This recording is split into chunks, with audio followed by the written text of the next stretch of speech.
I rise today to begin to filibuster John Brennan's nomination for the CIA. What you saw last night was one of the most patriotic things you're going to see in American government. I will speak until I can no longer speak. I will speak as long as it takes. It was the embodiment of democracy. This is Mr. Smith Goes to Washington. Until the alarm is sounded from coast to coast that our Constitution is important. So Senator Rand Paul, to draw a little attention to the issue of the execution of executive executions,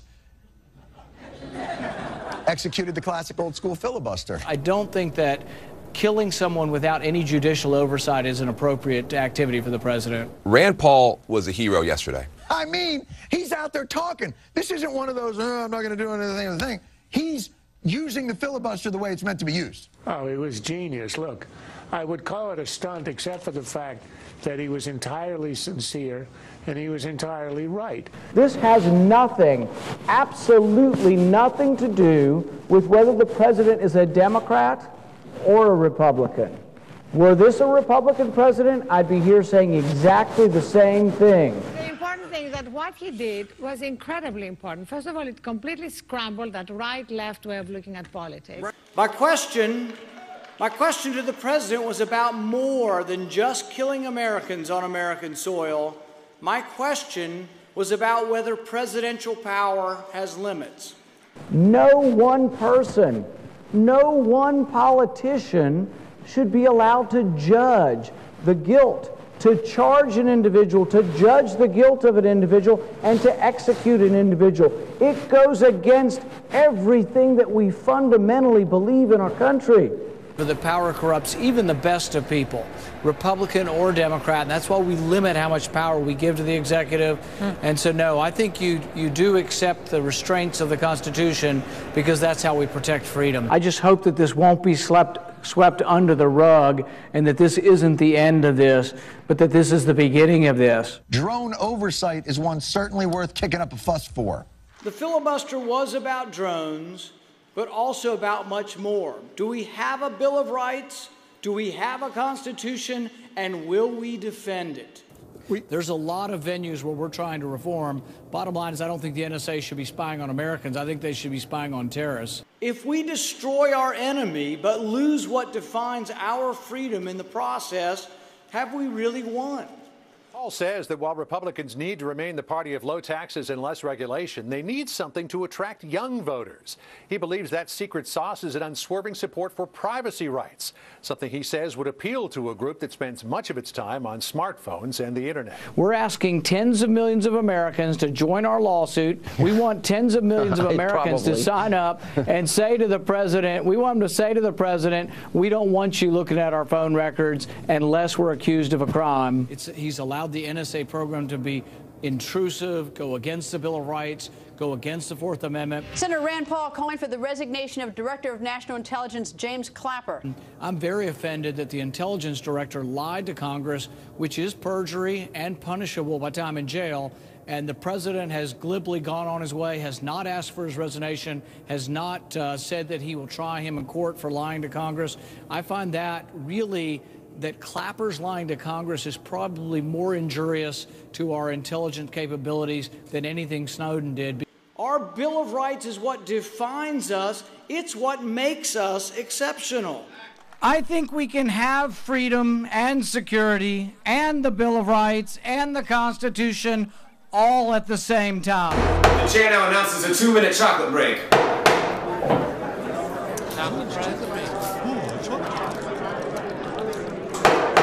Chocolate in the house. Chocolate is mandatory.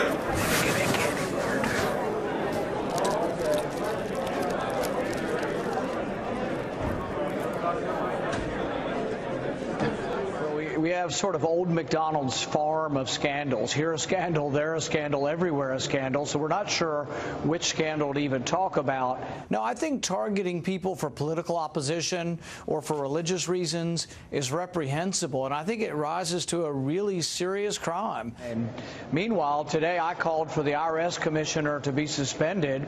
It's a failure of leadership that they weren't done in advance, and 4 lives were cost because of this. I'm glad that you're accepting responsibility. I think that ultimately with your leaving, you accept the culpability for the worst tragedy since 9/11. And I really mean that. For 6 months, it was her department turning down the request for security. So absolutely, we need to get to the bottom of this, but we also need to get to the bottom of this so it doesn't happen again. Had I been president at the time, and I found that you did not read the cables from Benghazi, you did not read the cables from Ambassador Stevens, I would have relieved you of your post. I think it's inexcusable. Make me proud today, Secretary Kerry. Stand up for us and say, you're going to obey the Constitution, and if we vote you down, which is unlikely, by the way, but if we do, you would go with what the people say through their Congress, and you wouldn't go forward with a war that your Congress votes against. You know, I take my responsibility very seriously, and I'm not too concerned about the president's public relations.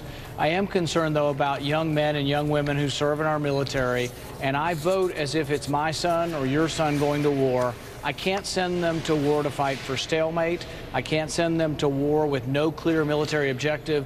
And I can't send anybody to war when our goal is not victory. America can't shrink from its role in the world. But channeling Reagan's Pentagon chief, Caspar Weinberger, Paul insists any military engagement must be in America's vital interests and with the consent of Congress. When I talk to our young soldiers, my wife and I have helped build a home for a young soldier who lost 3 limbs in one of our neighboring towns in Kentucky. When I talk to them and I ask them, what were you fighting for? What did you fight for? What did it mean to fight for your country?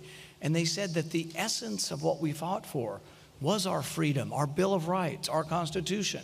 We have to believe and preserve those. That's what we're here for. That's what we're here to fight for. That's what our young men and women have put their lives on the line for.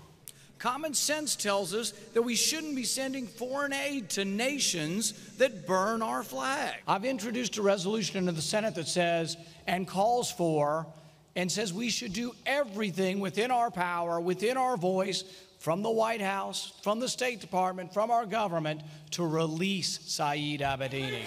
The freedom we're fighting for, and I hear it every day from the soldiers, is encoded, is in the Bill of Rights. It is the Constitution.